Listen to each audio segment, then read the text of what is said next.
Hi there, Sarah from Earth Spirit.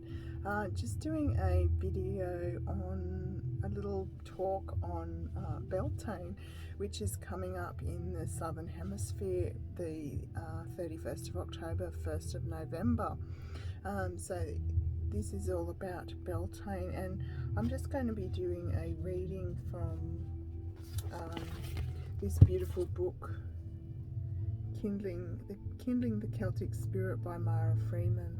So I'm just going to read a couple of things out just about Beltane and things you can do to celebrate. So a lot of the things say May, because it's in the Northern Hemisphere, but for us it's November. So in the Southern Hemisphere, October, November, but mainly November. So for this sort of thing, because well, end of October, November, but yeah, and they used to call it May Day and things like that, like have May Day and Maypole. That's why they had Maypole dancing, because it was in May, but we celebrated October 31st of October, 1st of November. So this is about gathering dew on Beltane morning, so that would be the 1st of November, that morning that you would go out and do this. So on Beltane morning, collect water for use in ritual and healing by one of two ways. Collect dew before dawn, as it loses its potency after the sun has risen. Gather it from grass growing in pesticide-free areas, from hawthorn flowers or branches or the hollow of a rock. Wash your face, hands or feet in it, and if you feel brave, you can take off all your clothes and roll in the dew for a truly refreshing start to summer. That would be interesting. Go to a special spring, pool or stream just before sunrise. Fill a bowl or a chalice, preferably the one from your altar. Hold it up so that the first rays of the sun fall upon the water, charging it with the power of fire, because Beltane is a fire festival as well. Containing the virtues of both the upper and lower worlds, the water is considered very potent. It is also traditional at this time of year to bless the spirits of rivers and wells. If you live near water, make a garland or a posy of spring flowers and cast it into the water with your thanks. So this would be asking, they'd be asking and giving thanks to the water spirits and the water elementals, so that they would get rain through summer, so that they would still have water to drink, and their crops would grow. So that's what they would be putting that out there for. So this is just a little bit about hawthorns. They're very sacred trees, and in the Celtic beliefs. And this is the sacred grove. 100 years I slept beneath a thorn. Under the tree was root and branches of my thought, until white petals blossomed in my crown. So that was by Kathleen Rain. So yeah, they believe that hawthorns were fairy trees, and they're all flowering at the moment in our hemisphere, which they would normally flower in the Northern Hemisphere in May. So the hawthorn was once known as simply May, so they just called it May. Is naturally enough the tree most associated with this month in many parts of the British Isles and Islands. When we read of medieval knights and ladies riding out a Maying on May morning, this refers to the flowering hawthorn's boughs they gathered rather than the month itself. For on this day the woods and hedges were alight with its glistening white blossoms. At least this was usually the case. So yeah, the hawthorns are all flowering for us now, so we can't call them May, we'd have to call them November or October. Hawthorn is often found linked with lovemaking. In ancient Greece, the wood was used for the marriage torch, and girls wore hawthorn crowns at weddings. Some find the sweet musky scent from the flowers suggestive of sex. So that's interesting. So get all your hawthorns out, everyone. Or you put hawthorn flowers in your bedrooms.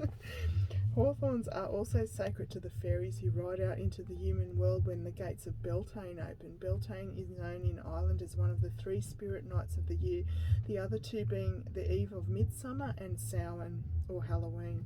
So yeah, it's when the veil between the worlds is thin. So even though it's actually Beltane, if you follow the wheel of the year on Saturday the 31st of October, so it's not actually Halloween if you follow the wheel of the year for this hemisphere, but Beltane and Samhain are both got the veil between the worlds is thin and Midsummer Night, so it's still, the veil's still thin. It doesn't matter that it's supposed to be Beltane for us. In Ireland, hawthorns were known as the fairies, trysting trees, and frequently grew on burial mounds or at crossroads and other thresholds to the other world.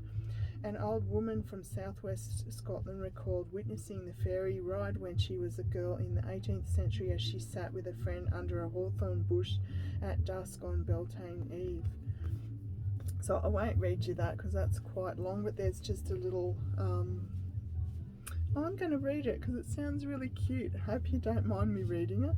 We had not been sitting long beneath the hawthorn bush when we heard the loud laugh of people riding, with the jingling of bridles and the drumming of hooves. We jumped up thinking they would ride over us. We thought it must be drunk people riding to the fair in the evening. We gazed around and saw it was the fairy ride. We cowered down till they passed. A beam of light was dancing over them, more bonny than moonshine. They were a wee folk with green scarves on, except for the one that rode in front. That one was a good deal larger than the rest, with bonny long hair bound about with a band that glittered like stars. They rode on lovely white horses with great long sweeping tails and manes hung with bells that the wind played on. Marion and me were in a broad meadow when they came past. A high hedge of hawthorn trees kept them from going through Johnny Coran's corn, but they leapt over it like sparrows galloping into the green meadow beyond. Isn't that beautiful? I'm glad I read that. How magical. It says you can also more delicious. May brandy is said by some to be more delicious than the best cherry brandy. Can be made with hawthorn flowers. So there we go. You can also make wouldn't be made for us, but you can make brandy with the flowers. And there was just one more thing I wanted to share with you, and that was this. In Gaelic tradition, the poet shamans were able to shapeshift into other forms of life to expand their consciousness. The poet of the Sons of Mill in Ireland describes this experience in a famous incantation. I am the wind that blows on the sea. I am the wave of the ocean. I am the sound the sea makes. I am the stag of 7 times. I am the bull of 7 fights. I am the hawk upon the rock. I am the teardrop of the sun. I am the fairest of flowers. I am the bower of boldness. The hour of boldness, sorry. No, boar of boldness, sorry. I am the boar of boldness. I am the salmon in the pool, and I am the lake in the plain. I am the word of skill, and I am the spear point of battle. I am the god who kindles fire in the head, who makes wise the company on the mountain, who foretells the ages of the moon, who knows the secret resting place of the sun. Isn't that beautiful? So that's a beautiful poem that the shamans used to shapeshift into different types of nature, like the ocean, the wind, the boars, the whatever. So that's a bit about Beltane, to give you a bit of the background of Beltane. So I hope you do go out and get some dew and put it. I always go out and put it on my face, and it just refreshes you, and just leave it there to soak into your skin, that fresh dew off the grass on Beltane morning.